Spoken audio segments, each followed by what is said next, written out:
गंगा मैया की जय। सभी मित्रों को मेरी तरफ से प्रणाम, नमस्ते।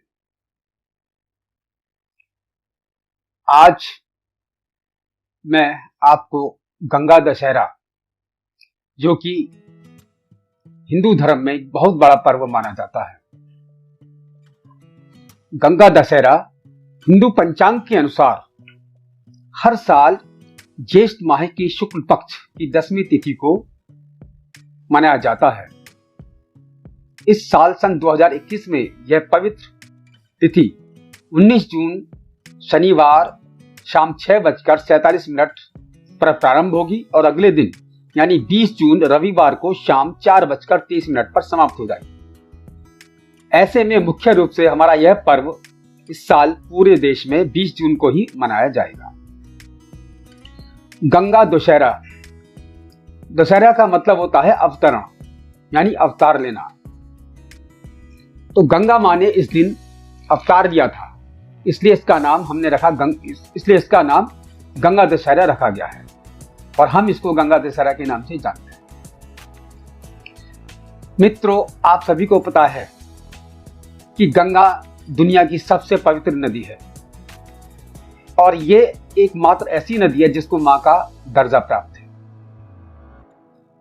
कई साइंटिस्ट, कई वैज्ञानिक ऐसे हुए हैं जिन्होंने गंगा के जल को काफी तलाशा है और उसको देखा है, उसकी जांच की है और अंत में यही निष्कर्ष निकाला कि इसका जो जल है दुनिया में सबसे ज्यादा पवित्र है। एक वैज्ञानिक ने एक बार गंगा का जल लिया और उसमें हैजे के कीटाणु छोड़ दिए। उसने देखा कि वो हैजे के कीटाणु तुरंत मर गए। फिर उसने वही कीटाणु एक दूसरी नदी के पानी में डाले और वहां पर वो जिंदा हो गए। तो एक प्रमाणित तथ्य है हमारी मां गंगा के बारे में। और इसकी जो पवित्रता है अपने आप में अनुपम है और इसकी जो पवित्रता है जिसे आज तक कोई परख नहीं पाया, वही हमारे हिंदू धर्म के अनुसार आध्यात्म शक्ति को दर्शाती है। और हमारे उत्तर भारत में विशेष तौर से ऋषिकेश, हरिद्वार, प्रयागराज और बंगाल में बहुत उच्च स्तर पर इसकी पूजा की जाती है। मां गंगा मैया की जय। और जिस शहर में मैं रहता हूं, मेरे पास से भी कोई 50-60 किलोमीटर दूरी पर गंगा बहती है। उसको छोटी काशी के नाम से जाना था और उसका नाम है अनूप शहर। करीब इतनी ही दूरी पर दूसरी दिशा में चलेंगे तो ब्रजघाट नाम का एक तीर्थ स्थल है, वो भी गंगा मां का एक बहुत बड़ा तीर्थ स्थल है। और मैंने तो एक चीज का विश्लेषण किया है, जब जब हम गंगा नदी पर जाते हैं, इस दौड़ भाग की जिंदगी से अलग होकर जब भी हमें मौका मिलता है और हम गंगा मां के दर्शन करते हैं, वहां पर स्नान करते हैं, पूजा करते हैं, दान करते हैं, तो वहां पर सबसे बड़ा जो एहसास होता है, जो अनुभूति होती है, वो अपनत्व की होती है। मानवता के प्रति जो अपनापन होता है उसकी होती है। यहां तक कि हमारे बुजुर्गों के मृत्यु उपरांत भी जो संस्कार होते हैं, उनके फूल वगैरह वहीं पर चढ़ाए जाते हैं मां गंगा के चरणों में। जिस वक्त हम वहां पर एकांत में खड़े होकर सोचते हैं तो हमें ऐसा लगता है वो सभी लोग आज भी हमारे पास हैं। ये एहसास आपको सिर्फ और सिर्फ कहाँ होगा? वो होगा गंगा मां के चरणों में जाकर। और ये सच्चाई है, तथ्य है। अब हमने बात की गंगा के अवतरण की, तो गंगा के अवतरण की एक जो सबसे प्रसिद्ध कहानी है, जो हमने स्कूलों में पढ़ी है और हम सुनते भी आए हैं बुजुर्गों से, और मैं कहानी को सुनाने से पहले आप सभी से एक प्रार्थना करूंगा कि हर कहानी में कोई ना कोई तथ्य होता है, कोई ना कोई दर्शन छुपा रहता है। अगर हम उसकी सच्चाई पर जाएंगे, वो काफी हद तक हमें तथ्य को दर्शाती है। तो प्राचीन काल में सागर नाम के एक बहुत ही प्रतापी और शक्तिशाली राजा हुए थे। उनके 60,000 पुत्र थे। राजा सागर कि एक बार अश्वमेघ घोड़े को देवताओं के राजा इंद्र ने ईर्ष्यावश पकड़ लिया था और घोड़े को उस काल के महान ऋषि कपिल मुनि के आश्रम में बांध दिया था। इधर अश्वमेघ घोड़े की तलाश में राजा सागर के 60,000 पुत्र निकल पड़े। जब उन्होंने मुनि के आश्रम में घोड़े को बंधा हुआ देखा तो उन सभी ने आश्रम पर धावा बोल दिया और अपशब्द महान ऋषि कपिल मुनि को कहने लगे। वो उस वक्त तप कर रहे थे और जिस वक्त उन्होंने देखा कि उनके आश्रम पर इतना शोर शराबा हो रहा है, कहीं से अपशब्दों की बारिश हो रही है, तो उनकी क्रोध की ज्वाला भभक उठी और उन्होंने पल भर में ही उन सभी को जलाकर राख कर दिया। राजा सागर के एक और पुत्र अंशुमान को जब इस बात का पता चला तो अपने भाइयों की आत्माओं के उद्धार की प्रार्थना कपिल मुनि से करने लगे, क्योंकि वह क्या था, 60,000 आत्माओं की मुक्ति नहीं हो पाई थी और वो प्रेत योनि में इधर उधर भटक रहे थे। तो अंशुमान ने उनसे काफी प्रार्थना की। तो राजा सागर के इस पुत्र अंशुमान से कपिल मुनि ने कहा कि इन 60,000 पुत्रों का उद्धार हो सकता है, इनकी आत्माओं को मुक्ति मिल सकती है अगर इनकी राख पर गंगा जल छिड़क दिया जाए।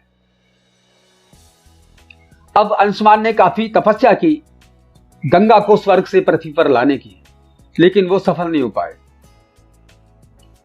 फिर कुछ काल के बाद उनके पोते भागीरथ पैदा हुए और भागीरथ ने फिर अपने बुजुर्गों की आत्माओं को शांति दिलवाने के लिए फिर कठोर तपस्या की।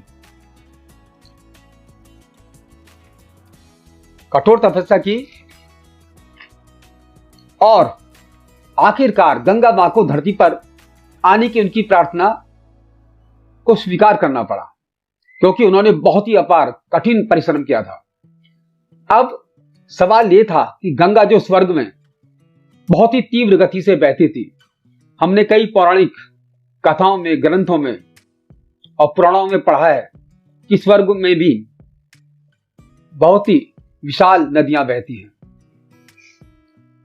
और उन नदियों का संबंध मनुष्य के कर्मों के आधार पर बताया गया है कि उन नदियों से उनको कैसे गुजारा जाता है। तो ऐसे ही एक बहुत ही विशाल पवित्र नदी थी गंगा स्वर्ग में। अब जब तपस्या के बाद गंगा ने स्वीकार तो कर लिया, लेकिन उनको सीधे धरती पर लाने का मतलब है भयंकर तबाही। ये बात भागीरथ को राजा भागीरथ को जब पता चली, जब उनको इस बात का संज्ञान हुआ, तो उन्होंने फिर भगवान शिव की कठोर तपस्या की और अंत में भगवान भोले शंकर ने उनकी तपस्या से प्रसन्न होकर कहा कि गंगा को पृथ्वी पर मेरी जटाओं के द्वारा लाया जाएगा, क्योंकि तुमने बहुत बड़ी तपस्या की है, इसलिए मैं गंगा से प्रार्थना करूंगा कि वो मेरी जटाओं में से होकर निकले। और इस तरह से गंगा भागीरथ के कठोर तप के बाद भगवान शिव की जटाओं से होकर गुजरने लगी और जैसे जैसे वो गुजरने लगी, गोमुख से लेकर बंगाल की खाड़ी के मुहाने तक राजा भगीरथ भी उनके साथ साथ चल पड़े। और इस तरह से ज्येष्ठ मास की 10वीं तिथि को महान नदी मां गंगा का अवतरण हुआ और उसी दिन से लोग इस दिन को, यानी हर साल ज्येष्ठ मास की जो शुक्ल पक्ष की 10वीं तिथि होती है, उस दिन से गंगा दशहरा के रूप में मनाते हैं। और गंगा दशहरा के दिन स्नान करने से और उसके बाद गंगा की पूजा करने के बाद अगर आप दान करते हैं तो उसका एक विशेष फल प्राप्त होता है।